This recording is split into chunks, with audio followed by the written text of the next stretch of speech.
First, I'd like to thank the Clark County League of Women Voters for hosting this and for you coming this evening. I think I've been preparing for this position all of my life. From my early experience as a youngster in a rural community, working in my family's small produce stand, helping them out, to working as a union journeyman to pay for college while I studied politics and studied public policy so I could prepare for my academic career, to my work as a political science professor, educating thousands of students in the Pacific Northwest in this community, and also my work in this community bringing people together to focus on civil discourse and working collaboratively on solving public problems. I have two major goals. The first is institutional and the other is on policy. Institutionally, I think we need to fix Congress. Congress is not doing its job. We want to make sure that it does so, acts as a policy leader, and more importantly, acts as a check on the executive branch, which is run under this administration.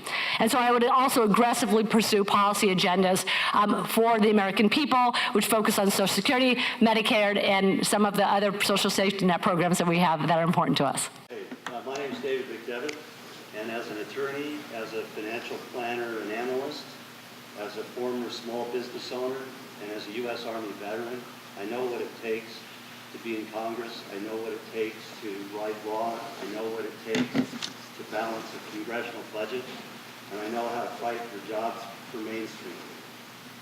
When it comes to our environment, I'm a fighter. We need to protect our environment in a big way.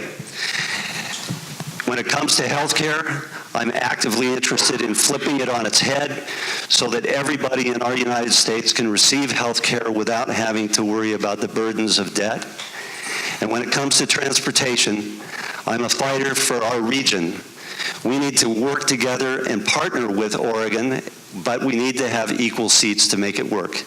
My name is David McDevitt. I encourage you to visit my website, Vote McDevitt or McDevittforcongress.com. Thanks. I'm Dorothy Gasquet. I come from a family of civil servants. I deployed to Iraq as the only woman in an otherwise all-male combat unit. 8 years before combat roles were opened up to women, I was leading combat patrols, managing base security, and on the worst days, losing my brothers. But what's really prepared me for this race is I have spent the last 3 years talking to voters in this district and finding out from them what is important. This is a representative democracy. We need people in Congress who are going to represent us. My priority is getting money out of politics so that our government is there for the people, by the people, and of the people, not a government for wealthy donors. And after that, getting us out of these wars. We've been at war for my son's entire life. He's a high school senior. War shouldn't last a generation. What has prepared me for this position? I have seen both sides of life. I was raised in poverty. We didn't have indoor plumbing. We struggled financially greatly. And I figured that my path from poverty was education. And so that's what I did. And I did an undergraduate degree and then did a PhD at Rutgers University and served on Texas A&M faculty for a number of years, and then served in California State University, Fresno for a number of years. In terms of what I think that a congressperson should do is be an ambassador for the livelihood of Southwest Washington. And what constitutes livelihood? I think being financially self-sufficient family is what we all strive for. Each family in Southwest Washington wants to be financially self-sufficient. And what does that mean? It means that decisions on health care, for education, for all of our social and civic responsibilities can be made locally within the family. What's the role of government in this? Thank you. Your minute's up. Sorry. Thank you. Hi, my name's Mike Courtney. Thank you for being here tonight. I'm a 62-year-old electrician, a retired electrician, who was fortunate to be able to do what he enjoyed for a living. Because I belonged to a good union and had a good boss, I was able to retire at 60. I worked hard for what I have in life, but a lot of what I have came because of the sacrifices of the men and women before me. I entered this race because money is destroying our politics and it's ruining our children's future. And if we don't come together and start thinking about their future, we are not going to leave a better world for them. Thank you. Since launching on November 30th, we've held 26 town halls in front of a combined audience of over 2,000 people. This ranges from 38 people coming out to see us in the middle of a snowstorm in Toledo, population 750, to 70 in Ridgefield on St. Patrick's Day, to 200 here in Geyser Hall several months ago. So I really believe that town halls are one way in which we can communicate with constituents, and I believe strongly that not only should we do that while we campaign, we should do that when we are elected to office. And I should note that we've done this throughout the district. We have a very large district in the 3rd. There are many people in the rural communities who haven't seen an elected politician for years. That's not right. We have to be there to listen to them and also to tell them what we're doing for them in Congress. When I'm elected to Congress, I see that I have been elected to a job to represent the people. I want to tell the people what I've been doing on their behalf. I also know that I'm not always going to do things that people like. So I'd like to use those opportunities to look you in the eye and let you know why I voted the way I did, and also to hear your story about why I should have voted otherwise. Listening, as David said, is key to this. But it's very importantly that we also frequently come back to the district rather than stay in Washington, D.C. Our time should be equally spent between the two Washingtons. I'm committed to do that, and I will be present, accountable, and committed to fighting for the people of Southwest Washington throughout my tenure as your next representative. Well, first and foremost, up until this point in time, I've held in the last year 75 open town halls. Between now and August 1st, I'll have another 7 or 8. I believe that face-to-face meeting of myself with the constituents is probably the most important means of communication. But I'll use all of them. I'll use the telephone town halls when it's improper or not able to use others conveniently. I'll use email. I'll use mailers. And I'll try to be as open to the ideas of the constituency as I possibly can. I think the biggest problem that we have and that I've had with our current incumbent is not feeling heard. And the first thing I want everyone in our district to feel is I want them to feel heard. Whether I agree or not, it's important to listen to the arguments and to listen to the discussion points and why things are important to each individual.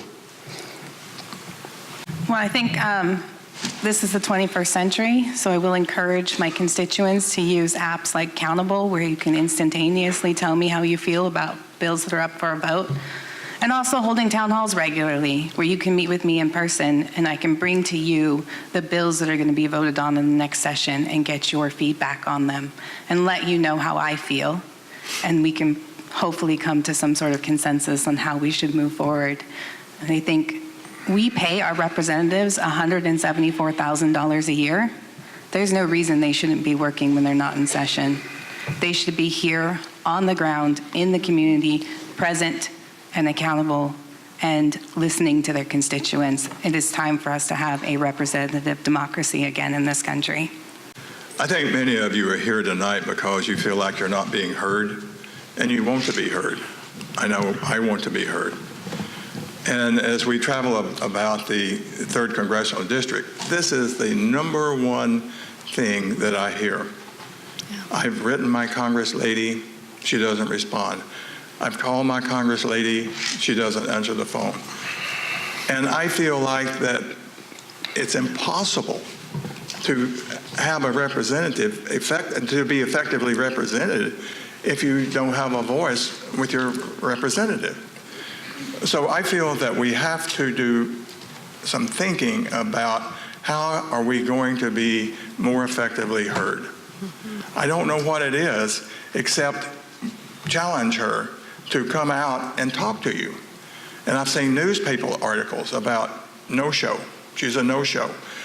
And I have not seen her except where I paid for access. And I think that's wrong. I think that's wrong that you have to pay for access. And if you look at her contribution pages, it's row after row after row of large companies that are buying access. I think access should be free access, and that we meet with you, whether you're a Democrat, whether you're Republican, or whether you're independent. You should have equal access to your representative. One of the reasons I'm running is I want to be able to give the people in my district their voice. Right now in our elections, it all seems to be winner takes all. And so half our population always seems like the other half doesn't care about them. And I will make great strides, in using the internet and anything available to me to constantly be listening to my constituents.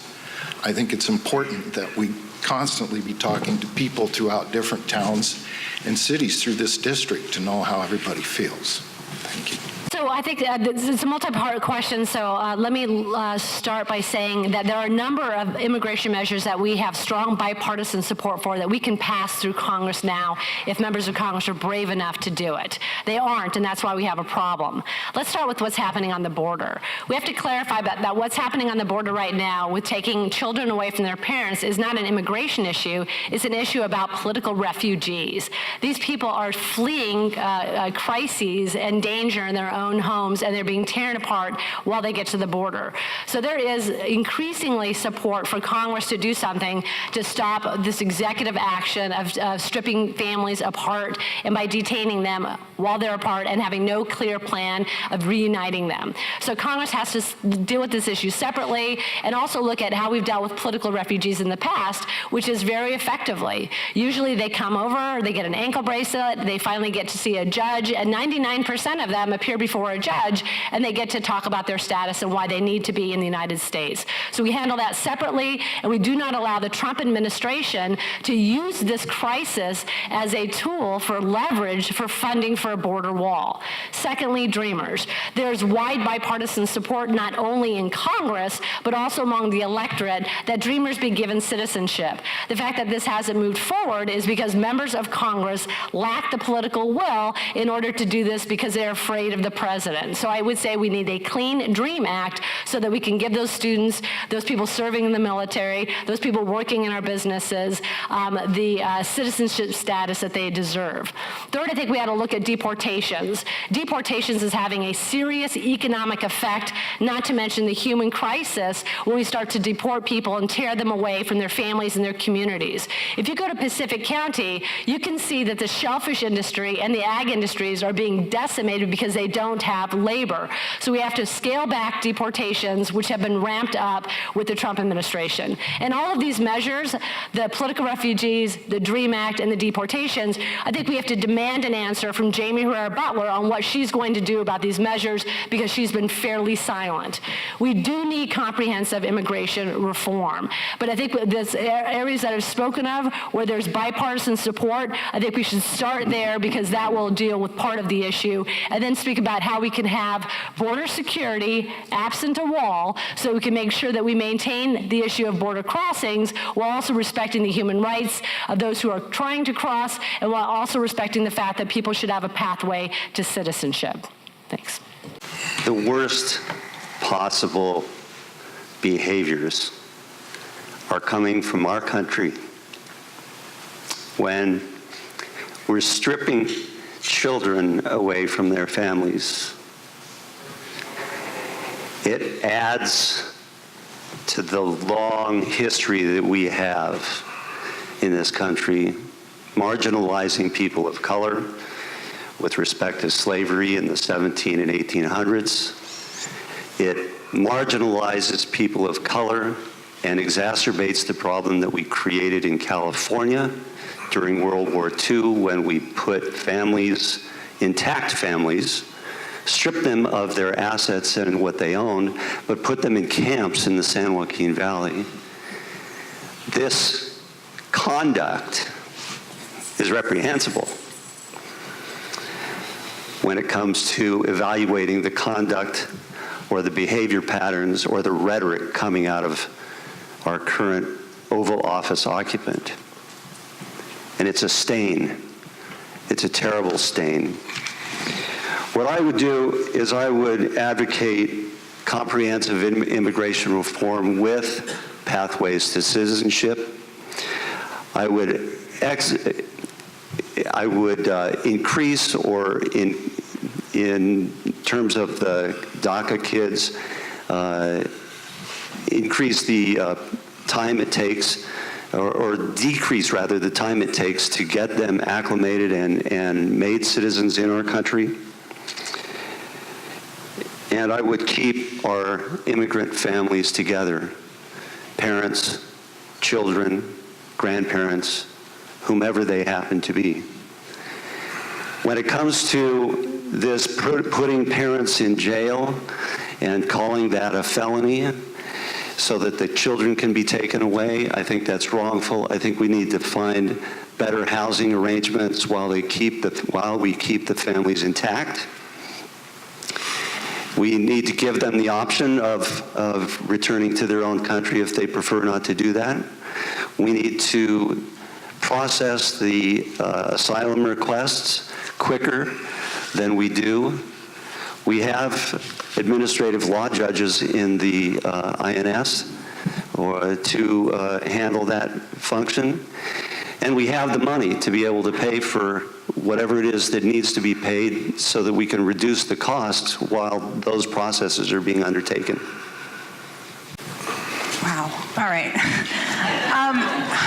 So let's talk about due process and habeas corpus and some laws that we're not following. I just read yesterday about a U.S. citizen that was detained and separated from his child. Another woman who had her child ripped away from her and put into the adoption system, and she was told that that adoption is now legal and she can never have her child back. Nobody asked her to give up her parental rights. They just took them. That is not rule of law. That is a huge human rights violation. These children being ripped away from their parents at the border, this is just the end to a long history of racist policy around immigration. We do need comprehensive immigration reform, but we also need to look in the mirror and have an understanding of our own history.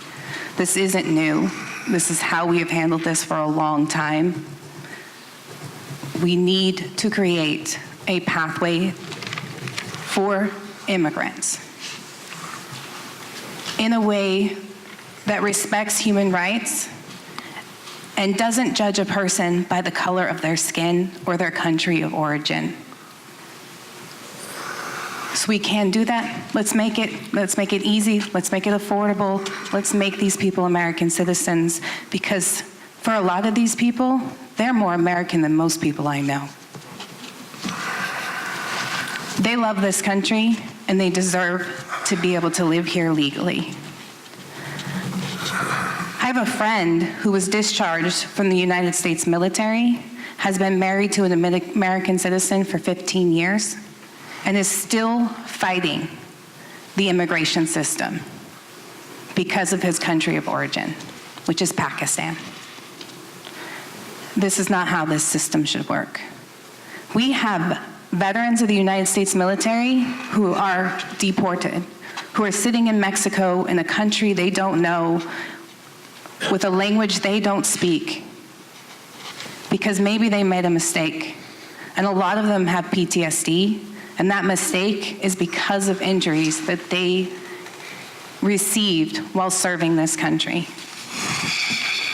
That is our immigration policy, and it is not one that is one of rule of law. Well, how do I eloquently say that I disagree with everything that's just been said? I think that we're a country of laws, and when we have laws, we set aside emotions and we follow the law. Now, the reason that the children have been separated from the parents is because the parents violated or broke federal law. That's what happens. Now, there are 4 million kids who are citizens presently that are separated from their parents because the parents have been incarcerated.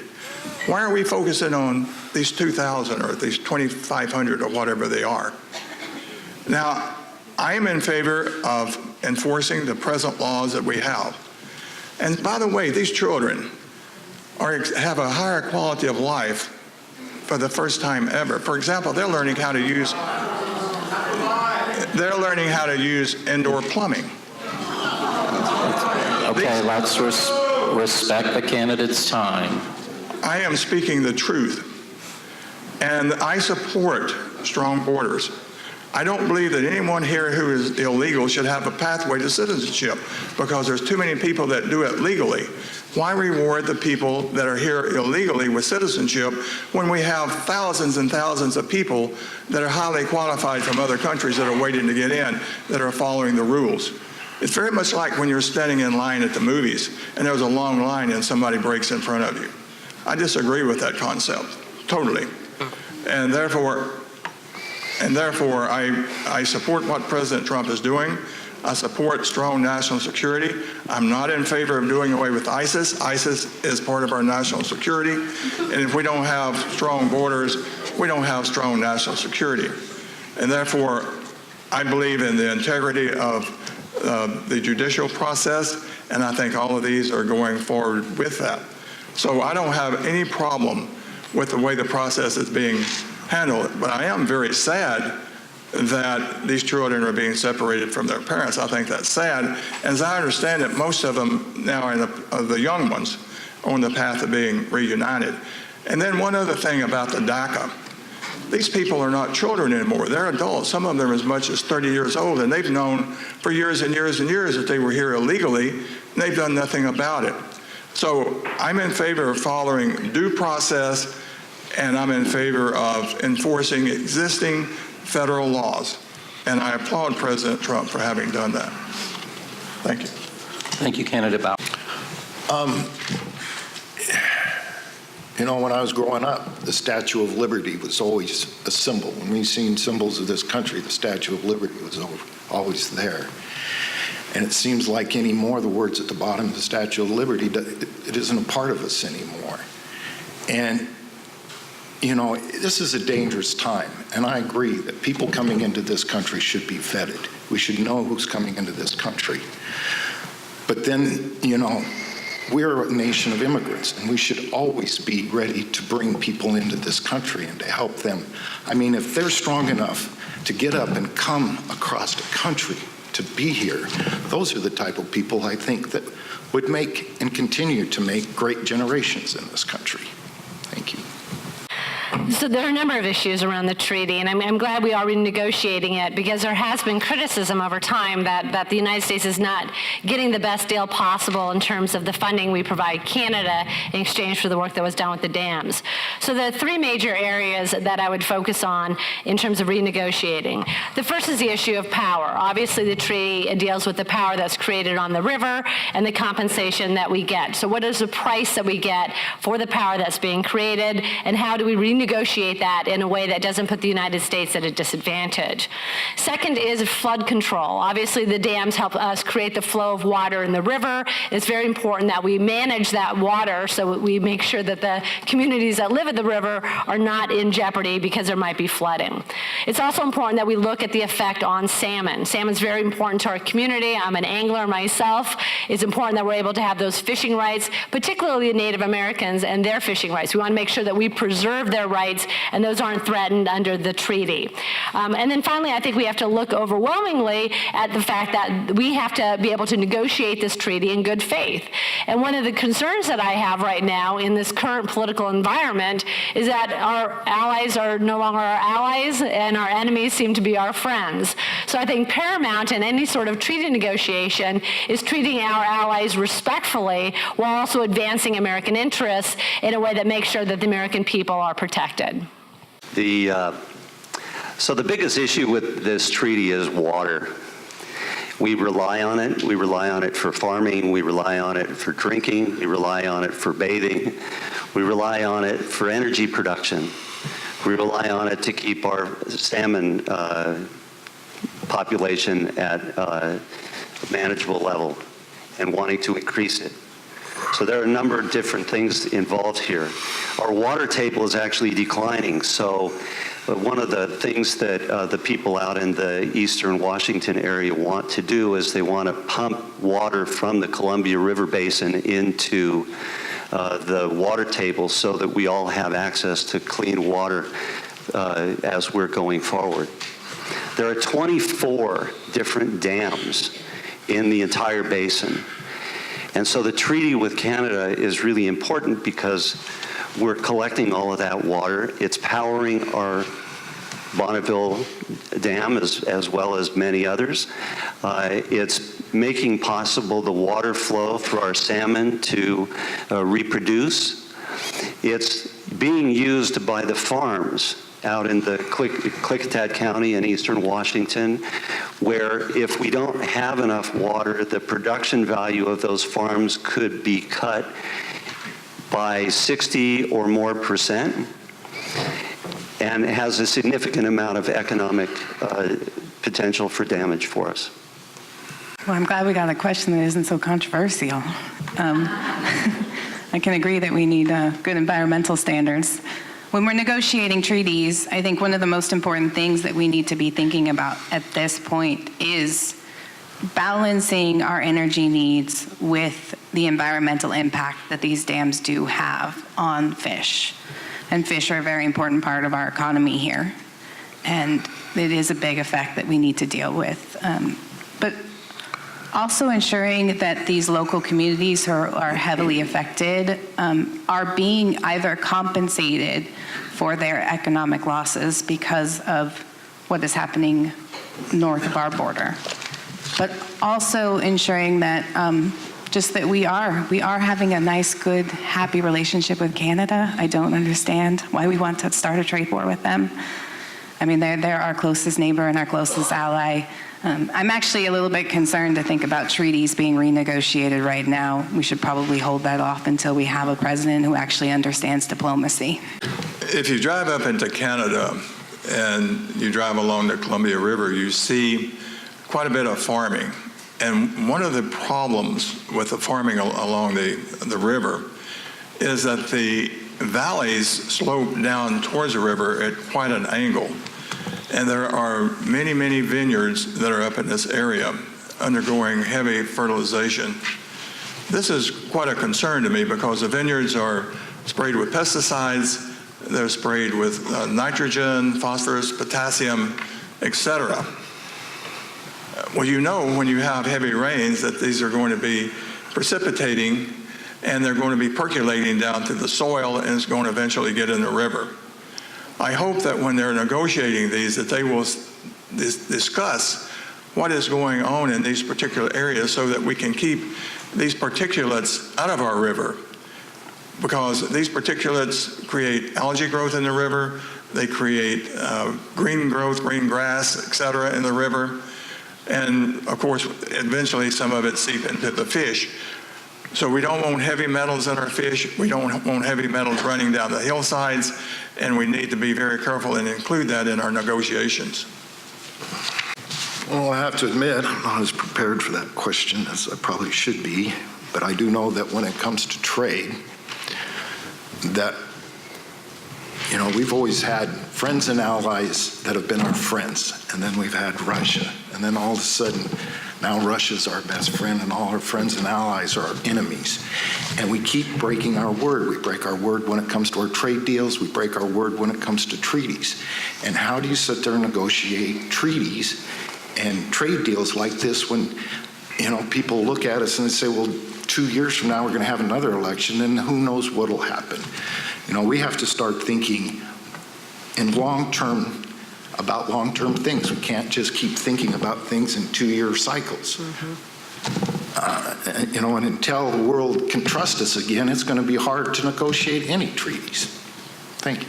Yeah, the fourth estate is integral to our democracy, and it's being torn apart by President Trump, who has said that the press is enemy number one rather than, I don't know, Russia. It's an ongoing effort of this administration to delegitimize our political institutions so that it gives him more power. So we have to recognize that. It's not just the attacks on the press, but it's attacks on Congress, on local, national, and state officials, on our administrative agencies, and we have to stop that from happening. So the first thing we have to do is criticize the president for what what he's doing consistently to try to undermine this important check on our democracy. I agree with the others that censorship is wrong, but that's exactly what this president does when he doesn't allow the press into some of his actions. He's going to meet with Putin, and no one's going to be present except for translators. He met with the leader of North Korea. We don't know what happened. He apparently solved all the problems, but the press wasn't there. So we have to make sure that the press is always present when government is doing its business, absent a national security issue. We also have to encourage investigative journalism. One of the silver linings in this administration is the fact that so many journalists are digging for the truth, and they're going to find it, as will Mueller in his investigation. I don't agree in censorship, but I also don't agree that government has to play a role in seeing who has access to speaking before the press. I think that's a First Amendment violation, but I believe, as Mr. Barrowman does, in the free marketplace of ideas. But in order to have that, we have to educate our children and also educate the public of how we digest the news, how we can discern between what is truth and what is not truth. That starts in the schools, and it should be an ongoing education for all Americans. Thank you. We did away with the laws that allow equal access when it comes to being able to talk about ideological differences and ideas. And as a consequence, we ended up with what? MSNBC and Fox Television and a few other outlets that are publicizing ideological perspectives without necessarily giving time to the other side. So I think one of the things we need to do is to restore that. I think we need to eliminate the ability for corporations to consolidate all of their interests into one perspective so that we have more time to evaluate and have that freedom of speech that's necessary for us to be exposed to all of the various ideas. Under the current system, we're not getting that, and we need to fight for it. And as a consequence, I would return to having the laws and the requirements that make it so that numbers of ideas can be expressed and discussed so that people have an opportunity to come as an educated population in terms of solving our problems in this country with respect to freedom of speech and free press. Well, I'm going to take an angle on this. I'm not sure others would, but we have a big problem in this country that a large portion of our media is owned by a small number of corporations, and that is distorting the news narrative, and it is hurting independent newspapers across the country. So one of the biggest things we need to do is start talking about enforcing antitrust laws and breaking up these giant telecommunication conglomerates that are being bought out by corporations and controlling the narrative. I saw firsthand at the Democratic National Convention how corporations and the media work together to create a false narrative. And that's something that we really need to take on if we want to have a truly free press and we want to have a fourth estate that is strong and actually holding our government accountable. There's nothing more important than a free press. That's the cornerstone of a democracy. I think that one of the things that we need to be careful about is censoring people for what they say. I think that anyone should be free to say whatever they believe, whatever they want, in the press, on television, on radio. And then the rest of us are free to form an opinion. I think it's very important for the electorate to be well informed about what is going on. The reason that we prefer democracy over other forms of government is because we're all seeking a quality of life. And it's our government responsibilities who make decisions that affect our quality of life. And we should be totally informed about what's going on in terms of how much data they're collecting on us, which I am very concerned about. I think Google knows more about me than probably I do. But I'm concerned about that. And I think we need to have access to any information that the government has that's not classified. And right now, I think a lot of that's being held back. So I'm for total transparency. I'm for total reporting. And I think that the government should never try to censor the information that's available through the press. I agree with him that there used to be a time when we demanded fairness in politics. When somebody said on the news and gave an opinion, there was somebody there to give a different opinion, and we've lost that. And the biggest thing we've lost is truth. I mean, our politics have become so divided that it's almost acceptable anymore that people can just lie as long as it suits their in need. And you see it in Fox News, you see it sometimes on MSNBC. And, you know, honesty seems to, you know, it just doesn't seem to have any value anymore. And we need to start holding our media accountable, especially our news stations. And when they push an agenda that's not true and they base it in false claims, we need to be able to stand up and say that we won't tolerate that anymore. And we, you know, like I said, we just seem to accept everything if it fits our politics. So for my platform, I just have a global observation, and then I'll give the 3 specifics because I like following rules. I read the platform for the Democratic Party. It's long. It's 57 pages. There's a lot there. The one thing I notice is that it's very aspirational, and we should always aspire and have hope to changing things for the betterment of the future.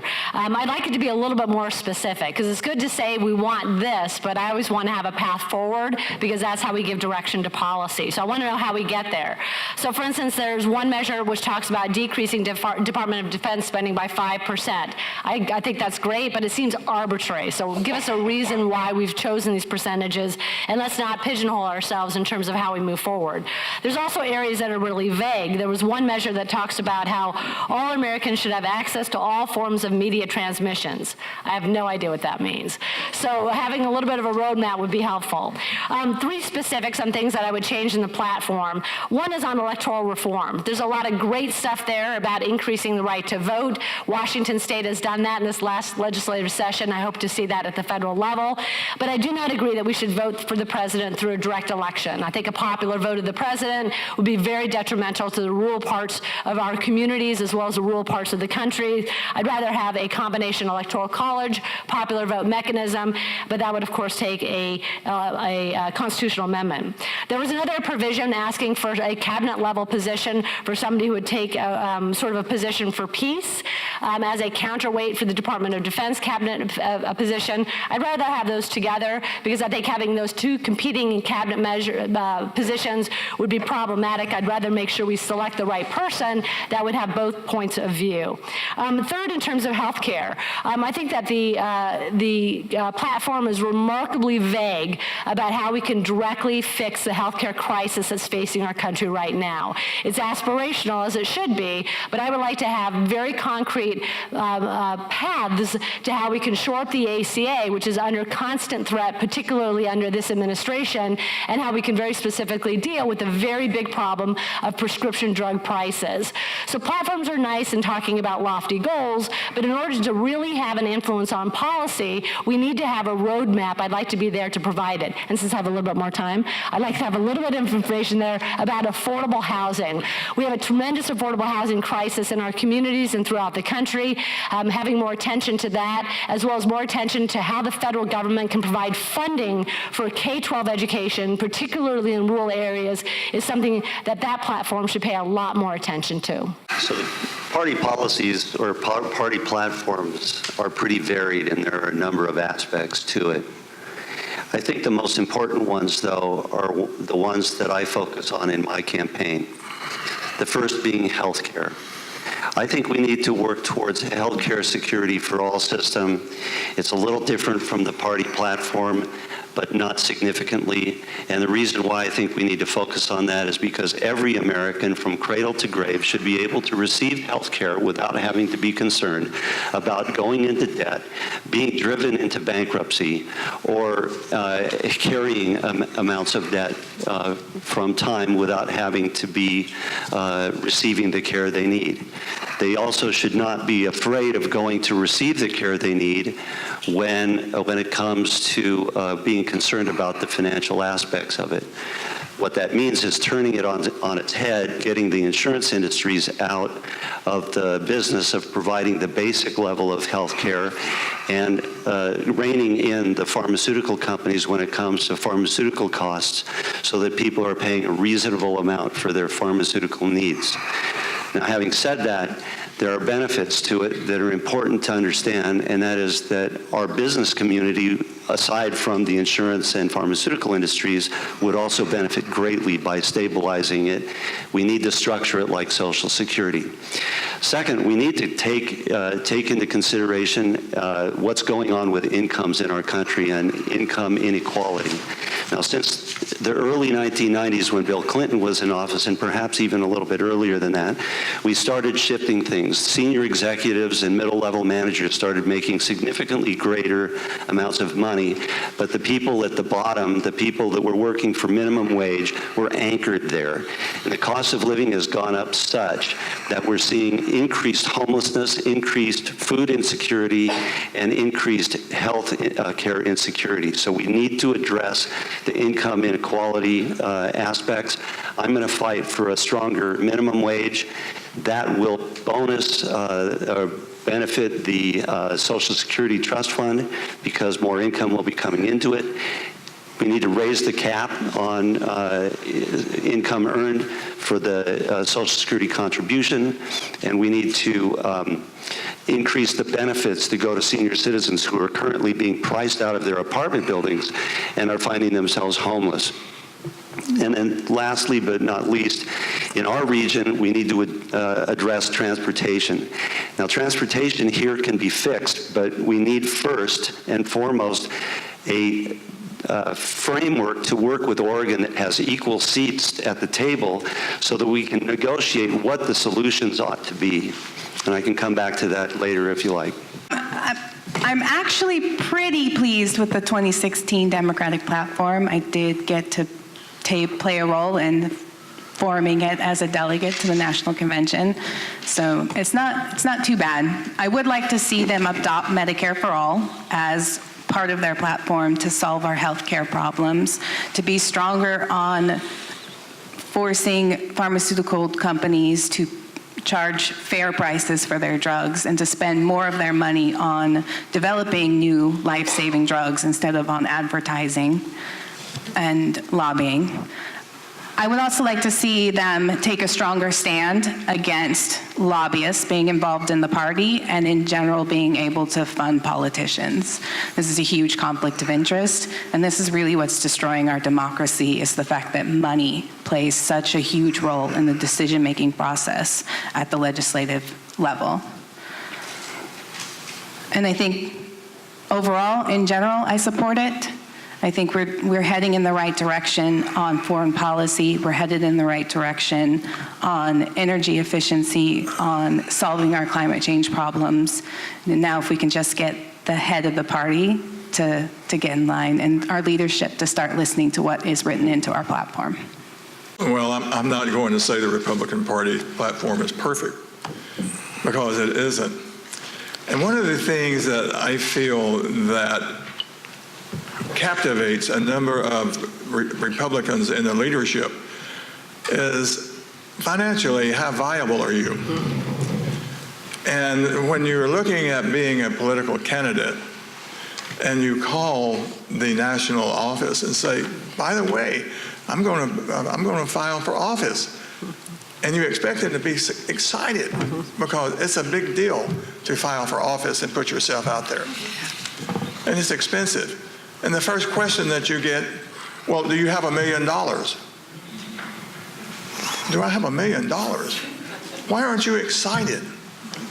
The other thing that gets me about the Republican Party is that they're so focused on fundraising for the various congressional members. And although it's in denial, I understand that there's good evidence that these chairmanships and these committee assignments and so on is based on how much funds you raise and contribute to the RNC. I think that's wrong. I think that's really wrong. And I'm really disappointed with the Republican leadership in the House and in the Senate in the way that they bless bills. I think that's wrong. And so I am for transparency. I am for term limits. The Republicans are opposed to that. And I am tired of politicians, as soon as they get elected, they start working on their re-election. I have had 3 or 4 letters from our Congresswoman telling me what a dear friend I am, and that when I send money. What is going on with our politics? I'm not a good friend of her. I don't even know her. I do not know her. I've never seen her except at something I had to pay for. And I am tired of the elitists who've been in office for decades and kind of look down on the constituents because we have a better idea. So am I unhappy with the Republican Party platform? In general, I subscribe to it, but the execution of it, I think, is flawed. And I think that we need to get back to the basics of what do individual Republicans think and Democrats think, because that's what's really important. And I don't need their blessings. I would like to kind of have a little communication going upward and not always coming downward. One of the things I'd change, I know in our platform this year, we added a bunch of stuff that states that we're going to start treating Russia and Ukraine differently. I'd have all that removed. I changed this idea in our party that global warming comes from volcanoes. There's absolutely nothing to support that. We need to start thinking about our children's future. And when this ocean starts to rise, that's going to have a devastating effect on this part of our country. And we need to start preparing for that. If we, I understand Americans like me. Why do today what we can put off to tomorrow? But today is here, and we need to start dealing with it. Taxes. This party used to build things. We built interstate system, we built railroads. We used to put money into kids' education and research and development. We don't do that anymore. It's like, we keep thinking we're going to give 1% more and more money and they're going to create jobs, They have over 90% of the wealth. How much wealth do they need before they start creating jobs? Now, those are the 3 things I'd fix. The first thing I would do is take that tax bill the Republicans passed, that corporate tax giveaway, and undo it. Because that piece of legislation signed only by Republicans and a Republican president actually further creates this income disparity that we have in America today. All of the benefits are going to the top 1% in corporations. That threatens small businesses and families. It also doesn't contribute to economic growth. Trickle-down economics has never, ever worked. And they're banking on that, and it's not going to happen this time. So I'd reform that bill and make sure that those savings go to middle and lower income families. I agree wholeheartedly with my friend Michael, who I still insist is a Democrat, that we have to support our unions. I'm proud to have the support of your former union, IBEW. I was a union member myself. That gave me a family wage job. That paid for my education. That's another path. I also think we have to have massive investments in infrastructure projects, because infrastructure projects create those family wage jobs, hopefully union family wage jobs. And then we have to invest heavily in education for those who want to learn more so they can get jobs in this rapidly evolving economy, but also provide other pathways for success through internships, through apprenticeships, which give us training for people for those skilled labor jobs, again, hopefully union jobs, so that they also earn those family wage jobs. Tax reform, pathways to success, and support of unions are 3 key ways we can help our economy and help all Americans. So when it comes to income inequality, it's a pretty complicated problem, because there are a lot of people that hire folks and they want to pay the rock bottom minimum. In Texas, many of you may know that the minimum wage for a service industry worker is $2.30 an hour. Now, I don't know how anybody expects somebody earning that kind of money would ever be able to live in the community where they work. So it's kind of a problem. I would fight to increase the minimum wage to $15 at a minimum, knowing that it would likely have to be something higher than that as we're moving forward. So we'd need to tie it to an index that makes sense. But we also need to take care of that Social Security benefits component that I alluded to earlier. Part of the problem is the amount of income that somebody needs to have and the longevity of people's lives when it comes to survival and needing an income that takes them out further. So there are a number of things there that we can do. We can bolster and increase the amount of funding going into Social Security by lifting the cap, as I mentioned earlier. But we also have an obligation to maintain the Social Security Trust Fund. And there's a lot to know about Social Security. It's been hammered with a lot of misinformation. So it's imperative that we all become very educated about the realities of how Social Security works. Well, I think that we can talk about equitable economies. It's something we don't have in this country. Now, I come from a generation of Americans that is experiencing something older generations haven't experienced, and that is a declining standard of living. And my son will now face even harder odds going into adulthood. So it is very critical that we address this issue. That is probably one of the most important issues we can tackle. And we can do this by raising the minimum wage to a living wage, and I don't think it's $15 an hour. I think by the time we implement the full wage, it will be well over 15. In this county alone, it is over $20 an hour. So that is what we need to be aiming for. And we do need massive infrastructure investment, but we can do that with a 21st century New Deal that doesn't just go with infrastructure investment, but starts talking about a renewable energy economy, starts investing in research and development, invest in education, bring back the Conservation Corps so we can put people to work. We need to do more. We need to do more as a community. Our leaders need to do more. It is a travesty that people are living on the streets. People with jobs are living on the streets. Senior citizens, people with disabilities, veterans are being forced out on the street because they can't afford to live in their homes. You know, it's nice to use words such as fair, but what's fair to me may not be fair to you, and I think that it's fair to say that fair is content-free, because we don't know what that means. Now, the Constitution says that we're all created equal, but it doesn't guarantee equal outcome. Now, we've heard here that we should have a $15 minimum wage. Why not have a $30 minimum wage or a $50 minimum wage? I mean, if we're going to do that, let's do it so it's meaningful. Now, there was a Democrat, and I don't know if she's here in the office or not. I don't know her. But she sent me a pamphlet on financial self-sufficiency of families in Southwest Washington. Folks, that's what this campaign is about. It's about you and your quality of life. Now, we all agree on that. Everyone up here agrees on that. But we have different methodology for getting to it. I think that the dignity of work is probably the greatest thing that we can have. And I don't think that we should be looking to the government for subsistence. I think that we need to look to the government to get out of our way and let private enterprise create jobs. I'm sorry. Thank you, candidate Bowerman.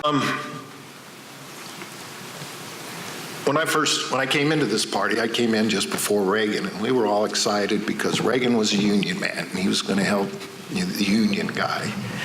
Unfortunately, when we got in there, he broke the unions. And as a union member, I know in my trade as an electrician, I didn't see a pay raise for 10 years after he came into office. And when you look at when Reagan did that and where we're at now, when you watch unions, you watch middle income start to rise. And then you watch what Reagan did, and then you start to see middle income fall. And you start to see the distribution of wealth go more to the top. I mean, the greatest asset we have that creates wealth is labor. And I believe that labor is entitled to a fair share of what they create. And that's not what's happening today. And our power as workers comes in being together and being united. And our party used to support unions. It used to be on our platform to support unions, and we don't do that anymore. And I think that if we want to fix the income inequalities in this country, it starts by being able to gather as people and say, we want a fair wage. Let me begin by looking at it from the tuition angle, since I teach at a university, which is that we have seen tuition increase so much over the last 25 years that we are pricing people out of access to higher education. So I would like to see states step up and try to manage tuition costs. I can't tell you how often students come to me and talk about how they cannot afford to continue with the university because they don't have the funding, they don't have access to funding, and that just breaks my heart because they have a dream they want to pursue and they're not able to achieve it. What can the federal government do? Well, first of all, we can renew our dedication to fully funding the Pell Grant program. This is a program that helps students like I was going to college who came from modest families where they got grant money to help pay for college. I think that's something that we should emphasize in Congress and fund it as much as possible. And then we have to look at low interest loans so that if a student is unable to get work study to help pay for their education, they're able to take out some loans, but at a low interest rate so that they don't have that debt saddling them for the rest of their lives. And I want these loans to come from government, not coming from private industry. And here's my sad story. I went to graduate school in part on federally guaranteed student loans. 23 years later, I am still paying off those loans. That takes out $536 every month from the local economy. So we have to look at the economic impact of what happens when students are forced to take out loans to pay for education. But it's a tuition issue, but it's also a federal government issue, and there are responsibilities to fund education. I went to college quite some time ago, 40 years or more. And I'll tell you that back in those days, college was affordable for anybody that wanted to go. But things have changed significantly since that time. And it's changed to the detriment of our country. We're not as collectively competitive across the globe, and we're not able to employ people the way that they ought to be employed. We took a wrong turn somewhere. So we have students that are going to college when they're better working in vocations or trades. They're not getting the opportunities that they truly deserve for the kind of skill sets or the abilities that they intrinsically have in their personalities and in terms of who they are. So we need to go back. We need to go back and we need to look at the kind of tax structure that funded a lot of education for everyone during the Eisenhower years when the highest marginal tax rate was 91% at $400,000 earnings. Today, it would be $3.7 million earnings. There's a lot of executives that make a whole lot more than that, and we could return to a tax structure that funds our education for everyone. We have the money. We spend more money on military than the next 10 countries combined. We can use some of that money. We don't need to spend that much on military. So I think there's a lot of things we could do legislatively. Thank you. Well, let's be clear that I value education, and I don't think there's any degree that's not worthwhile. And education is worthwhile no matter what degree you focus on, and there should be a job for you no matter what that is. But I have a degree in mathematics. I have a STEM degree, and I couldn't find work when I graduated from college because I graduated from college after the recession. A lot of my peers are in that place. They have degrees in fields that are supposedly, there's lots of jobs available. We are the most uneducated and most underemployed generation in the history of America. We need more jobs. We need good paying jobs. I would forgive student loan. I think that's the beginning. Let's forgive all of this massive student loan debt that is a burden on a single generation. They don't deserve that. It should be forgiven. And let's make college tuition free. I believe everybody has a right to a quality education. I believe everybody has a right to a living wage job. I believe necessitous men are not free men. We are not free until we can afford our basic living, and that we are not burdened by debt to simply live. Well, the question is, what solutions would you propose to manage current student debt? I have debt, and I believe that when I borrow money, I should pay it back. Now, what's happened is the students that are saying that they can't pay off their loans is they majored in things that really are at a scale that is not marketable. Now, there are jobs available that pay $85 an hour that I've seen advertised on the internet that don't require a college degree. But one of the things that's happened is that some of these majors, like the various studies, you study this or you study that, and most of them are social programs, there's no demand for that. I had a niece that majored in art history, and her grandfather said that it should be against the law for a college to offer a degree in which there's no employment opportunity. So I think that the students should be given some type of relief on this, but I also think that people should be accountability for our debts, because we all are. Everyone in this room that has debts is accountable for it. So maybe the loans can be renewed, maybe their loans can be extended, but in terms of giving them a free ride and wiping away all the debt from these students, I don't favor that at all. When I was in the Navy, I joined the Navy back in 1974, we had bill, I forget the bill, the GI Bill. And so when you did 4 years of service, we made it easy for you to get an education. And we should make it easy for everybody to get an education. I mean, when you look, in the past, we used to have jobs where people that didn't have the best education could go make a living doing manual labor. And robots are slowly taking that place. And so education is going to be more and more important for the jobs of the future. And kids are going to have to be more creative, and they're going to be, they're going to be living in a lot different world. And we need to start putting research or money into education. And just like the GI Bill, I believe that our loans should be really low interest, if any interest at all. And students should be able to pay off their debts by joining the service or doing community service. We shouldn't be strapping our children with debt for the rest of their lives.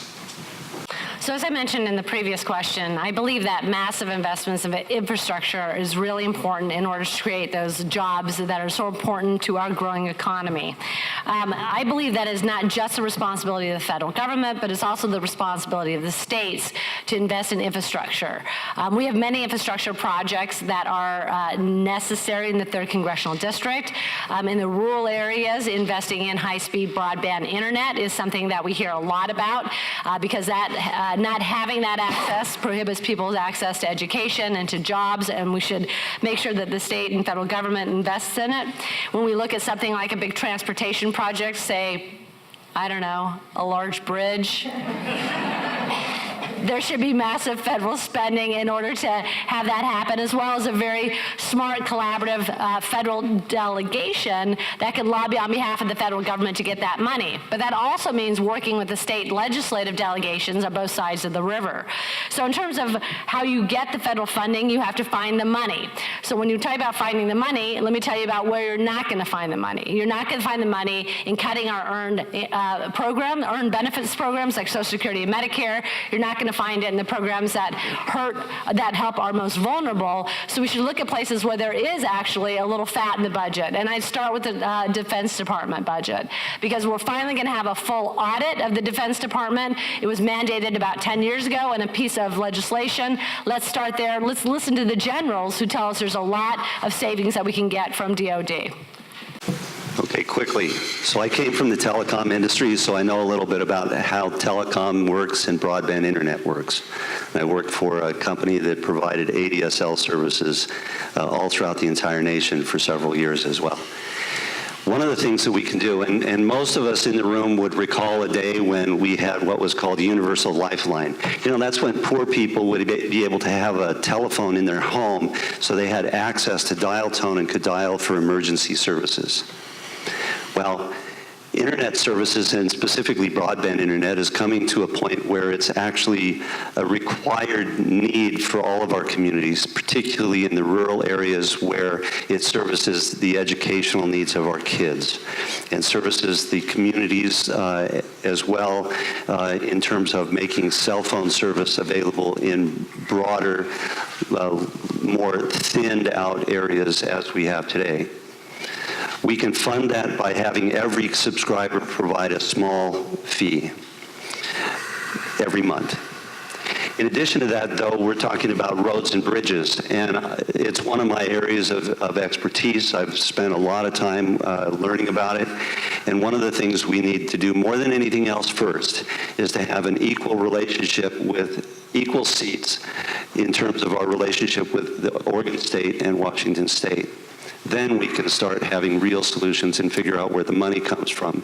But like I said before, we have the money. It's just a matter of reprioritizing.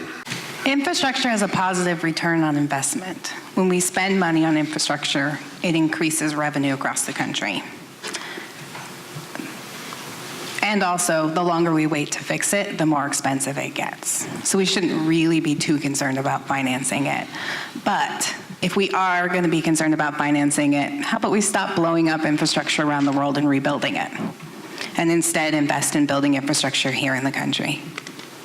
Our wars in Afghanistan and Iraq have cost us about $5 trillion. The cost to upgrade and fix our infrastructure, $4.6 trillion. That's how we finance it. Well, let's say something nice about President Trump. This is one of his priorities. This is one of my priorities. And I think that all you have to do is drive in some of the rural areas around here and realize that we've got to do something about our infrastructure.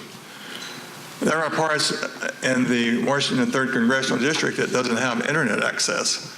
I think that the government has a responsibility to provide internet access, and I agree with that. Yeah. And I think that the federal government has a responsibility to build a west corridor for Interstate 5 around Portland. And I think it should be very much like 205. And I think that the infrastructure should not include tolls. I am totally against these tolls that Oregon is trying to impose on the 72,000 or so Washingtonians that travel across the river every day to work. So I am totally in favor of this type of federal spending. In fact, I can remember when the interstate highway system was first being built. And when I was going to Rutgers, I loved that because where I lived in a very rural area, very depressed area, I didn't even know what an interstate was. But this is an example of what the federal government can do that benefits all of us. It doesn't. I believe that, excuse me. Like I said before, we used to tax people, like he had mentioned back during Eisenhower, it was like 91%. We used that money to build an interstate system. We used to put money into education, so it didn't cost much for children to get an education. We used to put money into research and development that helped us to go to the moon, and it provided a basis for the success that my generation has experienced, the success that I've had. And for some, when you look at what the greatest generation did and what they built and how that built a future for us, my party all of a sudden seems to think that we're going to become great again by destroying everything they built. And I don't understand that. We need to tax the 1% more, and we need to use that money to help build a future for our children. So I agree with the rest of the panel that we should look at earned benefit programs like Social Security and Medicare separately from what some people consider or call entitlement programs, which I don't think is a good title. Earned benefit programs should not be touched. That's a non-negotiable issue. We do pay into it. Many of us rely on it. About half of Americans rely solely on Social Security for their source of income. Any sort of messing around with that puts lives at risk. One way we have to address it as a policy issue, though, is raising the cap on the amount of income that is taxed for Social Security. If we don't do so, we're going to have a problem with insolvency. We also have to look at how some of the other projects that we're pursuing, even in terms of health care, can have an impact on the programs that already exist. So what the Trump administration has done with the ACA as it chips away at it is actually having an impact on Medicare. So we have to look at those linkages in order to understand how one affects the other and may put us at risk for losing our support. Entitlement programs have to be protected, and they are under threat, as is, I'm sorry, Mr. Bowerman, Social Security and Medicare, because Republicans are suddenly going to become fiscal conservatives, and they're going to start to look at where we cut, and they're going to start with entitlement programs which protect the people who are most vulnerable. We need to protect Medicare, Medicaid. We need to protect people who are on food stamps. My family was on food stamps. Nobody wants that, but it is necessary sometimes that people get a hand up in this very rapidly evolving economy where we're told we have full employment, yet people aren't earning a living wage. There are people in America working 40 hours a week that still need these public programs to survive. We have to protect them. What entitlements? Social Security is number one, with Medicare as part of that. Medicare used to be actually part of the Social Security program overall, and they bifurcated it into two separate funds, and every once in a while they do this balancing act because they wanted to be in control of how the money was getting spent. But it's never been a completely good balancing act, and so every year or two they have to do something to balance the funds. But it's actually just one fund. There's a good book, it's called Social Security Works, and it talks about all the dirty details about how Social Security is supposed to work, how it was designed, and how it was intended to be. Having said that, Social Security collects money from three different sources: W-2 paychecks, interest, and taxes on the Social Security benefits to become taxable only after you've earned so much money. And that was a recent means test type of addition to the program. We need to make sure that it services all of our community in the senior citizens area, but it's also for families when people get disabled and they can no longer work. So that's one that I stand fully in force. When it comes to Medicare, Medicaid, and CHIP, we need to have a healthcare security for all system that folds those three programs into one system and eliminates a lot of the bloat that goes on for administrative costs and overhead. I think we could do a great deal by simplifying more than making it more complicated. Well, I think Medicare and Social Security are important programs that help keep senior citizens from being poor and helps move them out of the workforce so that young people can come in and build their careers too. And I think people should have the right to retire with dignity. I think Medicare can be saved and the prices can be dropped by introducing healthy people into the market. Let's expand and improve Medicare so that it covers everybody. Let's get rid of all this supplemental insurance that the elderly have to buy and have to deal with this confusing system every year. Let's negotiate drug prices so that they're affordable. And with Social Security, let's move it back into a trust fund and protect it and make the government pay back what they've already stolen from it. And if we're going to do things like loan money to banks on low interest loans, when they pay that back, why don't we put it into the Social Security fund? Because it's our tax dollars that is paying for that. So that when we retire, we get that back. It becomes ours. Let's turn Social Security into a secure national pension program for future generations, because pensions are gone for most of us. Most of us will never know what that looks like and what that's like. And we are not even given enough money at this point to save for our retirement. So let's have a national pension program so that we can all retire with dignity.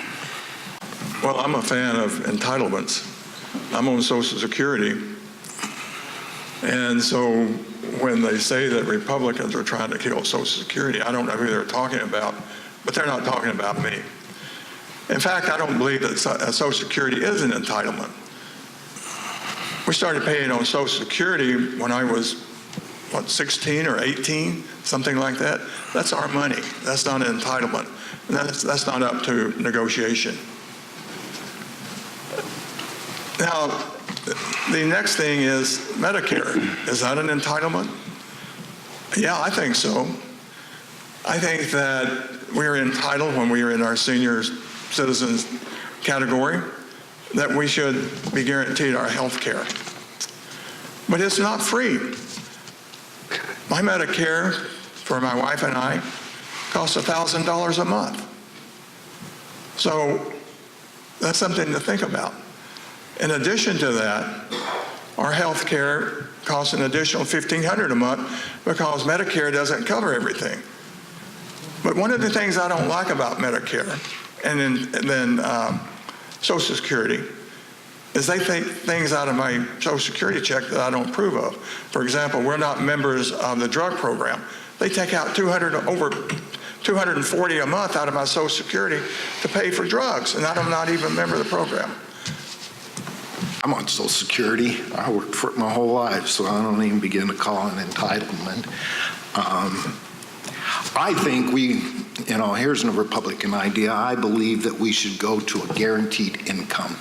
I think people who lose their jobs should be able to get some type of income until they find another job. And if you can't, if there's not jobs available for you, then we'd put them to work doing things for the community that would improve the community that we don't always spend money for. But if we start giving people a guaranteed income, then a lot of the ills we deal with, from mental disease and homelessness and drug abuse, and just, it just seems to me that if everybody knew that they had some kind of, that they had a place to live and that they were going to have food, that we would be a lot saner society because of that. We have term limits. They're called elections. Unfortunately, not many of us participate in elections, and so we seem to see people getting elected over and over again. But I am not in favor of them, not because I find them unconstitutional, which they are, but because I don't think it fixes the problem. The reason why we have people stay in Congress for decades is we don't have a competitive electoral process. And this is due to a number of factors, including gerrymandering, where we have safe districts where people consistently win because there isn't room for somebody from the opposing party to be competitive. We don't have a competitive electoral process because of the terrible role of money in politics, where you have a lot of dark money as well as large campaign contributions, which make a difference in terms of who is able to prevail in these contests. And we don't have an electoral contest that's competitive because many people aren't participating in it. So one way to change this is to expand the electorate, and I think we're seeing that because we have an energized electorate today. But the other reason I don't like term limits is if you limit members of Congress to a certain number of terms, you are shifting power away from that elected member of Congress to the lobbyists and the staffers who stay behind. And they are unelectable, and they are unaccountable to the people. So you may think that you're solving a problem, but you are creating a bigger one, and that is even more insidious to our democratic system. I'm not in favor of term limits, but here's the reason why. First, it would take congressional and state action in order to have a change to the Constitution. As we've seen with the attempts to get a constitutional amendment just to get the big money out of politics and get Citizens United overturned, we're still working on it. It's taken years, and we still have a long way to go before we're going to be successful at completing it. So I think the best way to get rid of a person that's in Congress or in the Senate faster is to vote them out. As a consequence, I would suggest that now perhaps Jamie Herrera Butler's had too many terms, and it's time to let her go. She'll have plenty of opportunity to make a bunch of money in her next career, and let's have a change in leadership. Well, while I'm not against the idea of term limits, and I think that maybe there is a point when people have been in Congress too long, they've lost touch with the communities they're supposed to represent, it's not a solution to our problem. As long as they're still allowed to go from being a congressperson to being a lobbyist, as long as we have that revolving door in place, we're not fixing anything. And also, as long as corporate interests can buy politicians, we're not going to solve the problem, because they'll just buy the new one, just like they bought the last one. And so I'm not opposed to term limits, but I don't see it as a solution to our problem. I think we need to focus on comprehensive anti-corruption reform before we start worrying about term limits. We're all gathered here because we're desperate for change. If we had term limits, we wouldn't be quite so desperate. I'm strongly in favor of term limits because there's a change that Washington affects. There's a change that affects our Congress people, and it's in Washington. And you don't see it too much for the first term. You don't see it too much for the second term. By the third term, they become somebody that we don't even know. By then, they're entrenched with the special interests. They have the funds to run an effective campaign. And basically, they are no-shows at meetings like this. I guarantee you that if our congressperson was a first-termer, she'd be here tonight because she would want to be reelected. So we see people now that have been in Congress 10, 20, 30 years. They're retiring with full benefits. This was not intended by the Constitution. It was supposed to be citizen government. And term limits is a way to restore, I think, citizen government. And I think no one is entitled to be a professional politician. We want grassroots politicians, and that's why I'm in favor of term limits. This is something that I've seen work successfully in a number of states, and I'm definitely in favor of it for our federal elected officials. I'm in favor of term limits. I believe that fresh blood to the system every once in a while is good. And I don't like how like Paul Ryan, people that have been there a long time, and it seems like the longer they are, the more power they have, and all of a sudden their state gets everything they want, and those people with, new representatives, they have to even pay to get on. It's my understanding they have to even pay to get on certain committees and stuff. And so if you're not even willing to pay up front, you don't get put on any committees. And I just believe that it gives too much power to too few people over a period of time. Yeah, I absolutely believe in campaign finance reform. And as a political scientist and now as a candidate, I've seen how noxious the role of money is in our political system. You've heard Citizens United talked about a lot. Obviously, this is something that should be reversed. It takes a constitutional amendment. It's a heavy lift, but we should aspire to do so because you're going to see millions of dollars in independent expenditures in this campaign as the Republicans try to maintain hold on this seat. The role of dark money is terrible, and it's only increasing and changing the nature of our democracy. I also believe there are a number of measures that we can pursue at the federal level which will help restrict the role of money in politics. There's this massive proposal called the Anti-Corruption Act, which talks about how we can limit the money that is raised from lobbyists and how money is raised, and there are many provisions that I agree with. I also think that we can put greater caps on contributions that individuals make. This is constitutional. It's been said so by previous Supreme Court decisions. We should actually do that. The other thing is I think that we should not take corporate money. I took a vow at the beginning of this campaign not to take corporate money, but only individual donations, hopefully most of them within the district, and PAC monies were groups that align with my values and beliefs. I've got over 4,000 individual donations to my campaign. I've worked hard to get them. Many of them are small amounts, but first step for every person running for office is not to be beholden to those who contribute funds. One way to do that is not to take corporate money. I have not done so, and I don't believe others have at this table either. Yes, I do. I think that one of the problems with campaign finances is that there's a propensity for candidates to become purchased by the people that are contributing to their campaigns or to the corporations or corporate interests that are contributing to their campaigns through their employees. As a consequence, decision-making by the candidate can be skewed. I think that it's important to have people represented by the representative, and the best way to do that is to reduce the amount of funding necessary to run as a candidate.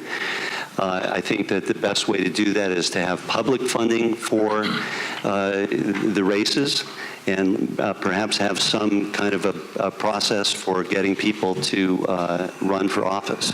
Much harder to do. One of the reasons why I think it's important is because my campaign is predominantly self-funded. Now, just today, I filed with the Federal Elections Commission 4 days early my financial statements for the second quarter ending June 30th. And I have a cash on hand, or war chest, if you will, to fight Jamie Herrera Butler of $681,000. It's not enough. Most of it's my own funds. And as a consequence, I am not beholden to any corporations or any special interest groups that might exist with their ideologies. Well, hopefully you figured out by now that my answer to this question is yes. Absolutely, we need campaign finance reform. We need comprehensive anti-corruption reform, and we need solid ethics policy that governs how the people governing govern. And why? Because we've been at war for my son's entire life, and nobody can tell me what we're fighting for. Why? Because we have refugees trying to get into this country because we've destroyed the countries that they live in. And why? And why? Because my neighbors are struggling. They're struggling every day to meet their basic needs. I have volunteers on this campaign that don't have a place to live. And I have volunteers on this campaign that are struggling to make their rent, that are afraid that one more rent increase will put them out on the streets. I spent 4 hours yesterday talking to a gentleman who lives on a VA voucher that subsidizes his housing. And his rental company is harassing him. Why? Because his rent is capped at $700 when they can get $1,000 right now. These are big problems, and they are facing us every day. Campaign finance is a necessity. This is a threat to our democracy, and we must fight it. Yeah, this is something that troubles me quite a bit. And some of the thinking was, when this was overruled or when it was passed, is that contributions is an expression of free speech. But I kind of disagree with that, particularly on corporate contributions, because who's doing the speaking? Well, the people that are doing the speaking are the corporate leadership, not the rank and file people. So I'm in favor of limiting the amount greatly.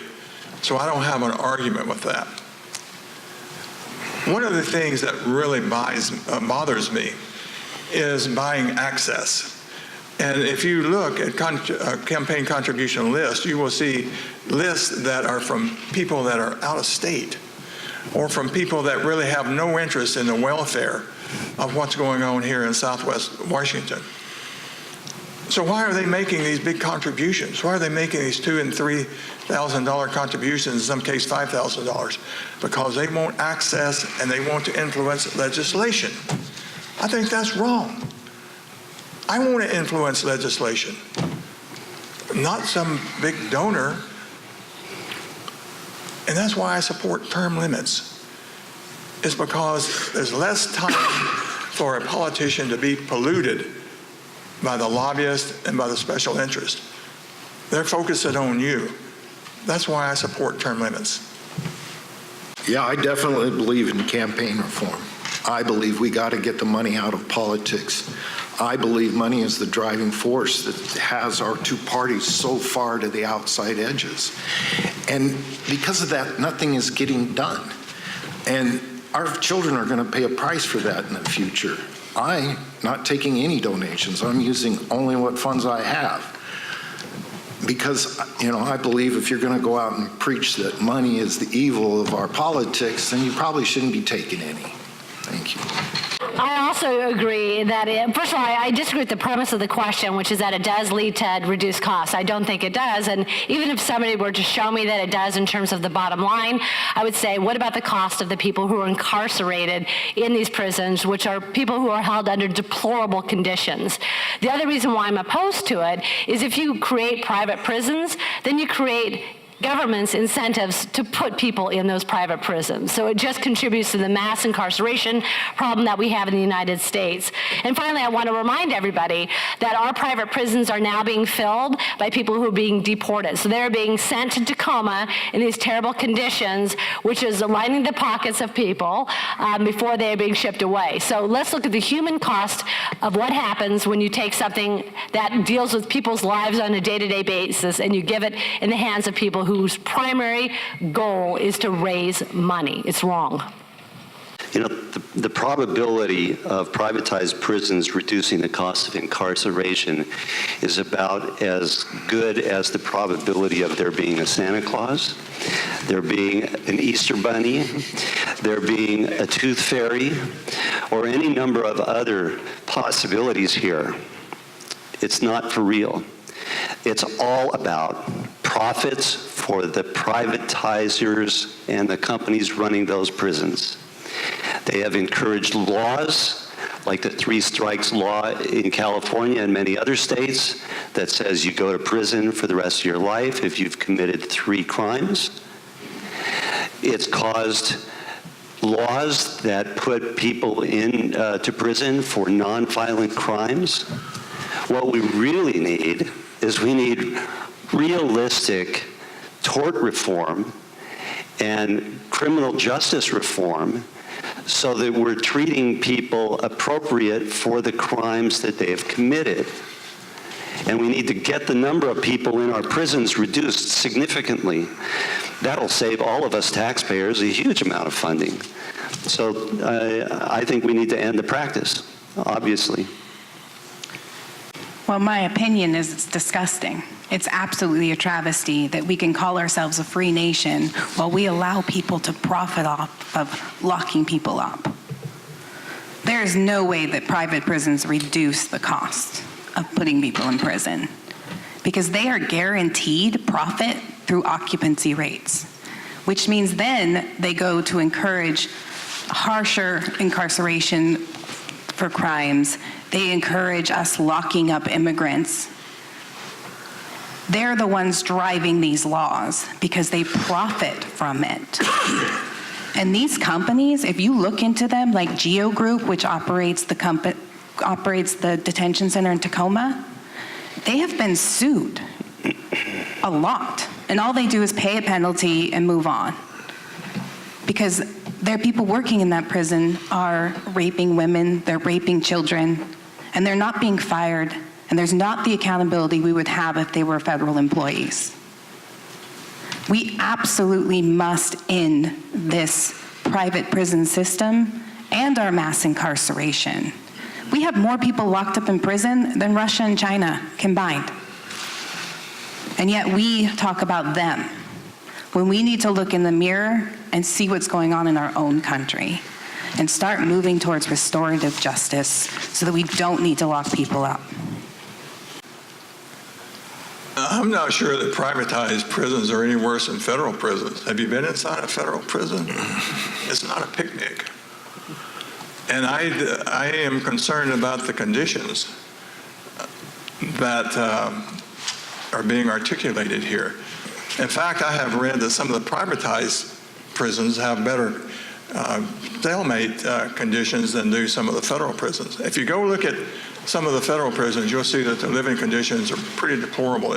They're very old, they're very antiquated, and so the choice is between privatizing some of the prisons and rebuilding new prisons. Prisons are expensive to build, and right now we're talking about scarcity of federal money. There's an opportunity actually to probably save a little bit of money, and I'm sure that there are guidelines that are in place to make sure that the living conditions in the privatized prisons are up to par, certainly as good as the federal prisons. So in general, as long as everything is humane, if it's a business decision, I go with the privatization. Now, if there's human suffering involved, which I would have to see substantiated, then I would be against it. But just on the face of it, I have no problem with the government farming out many of the programs like that.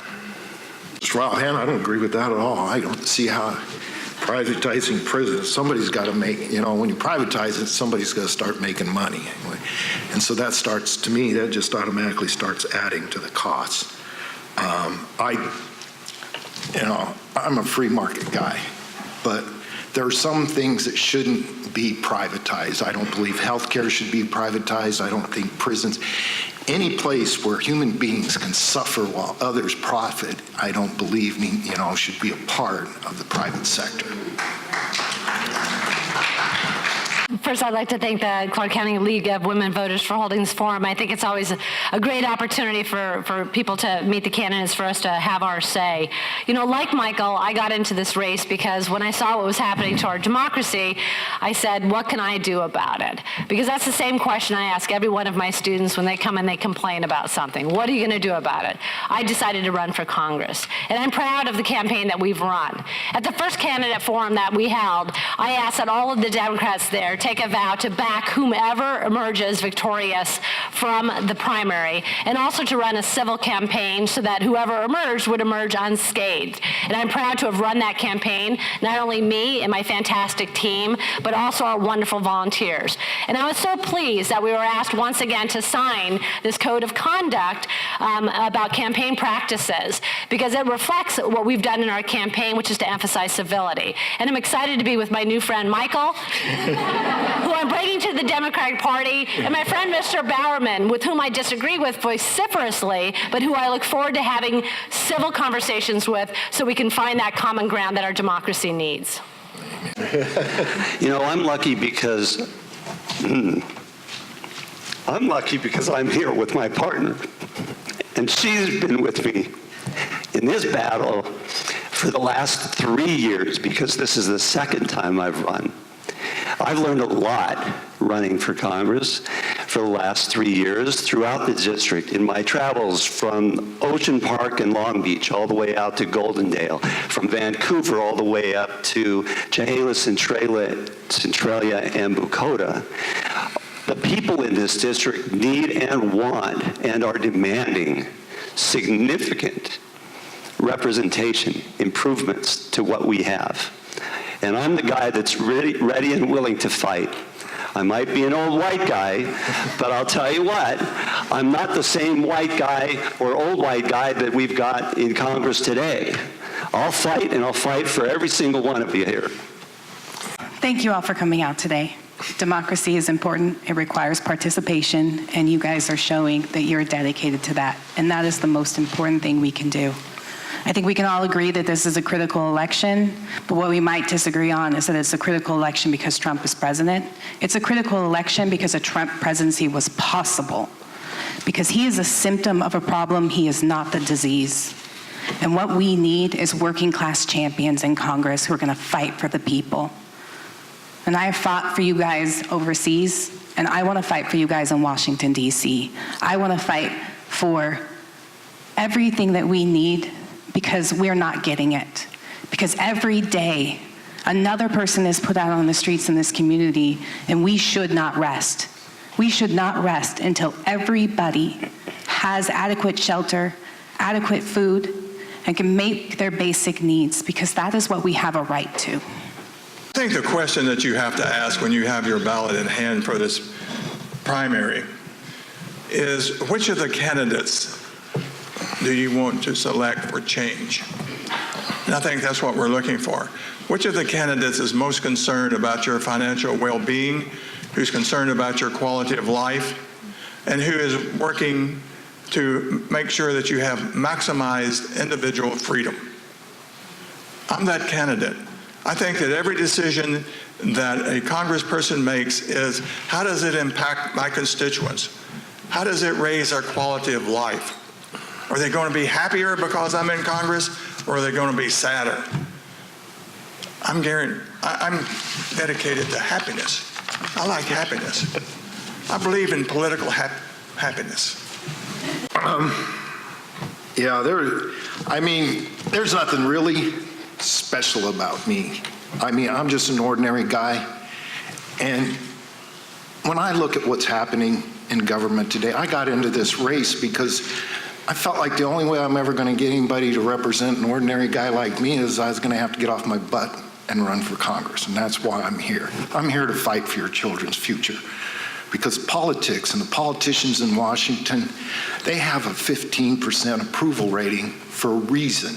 They're all a bunch of phonies. And I'm an honest guy. And if you send me to Washington, you'll have an honest guy in Washington.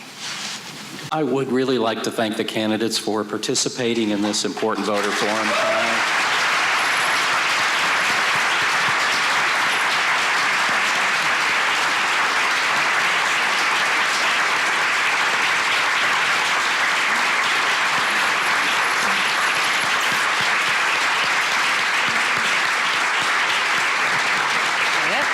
We done?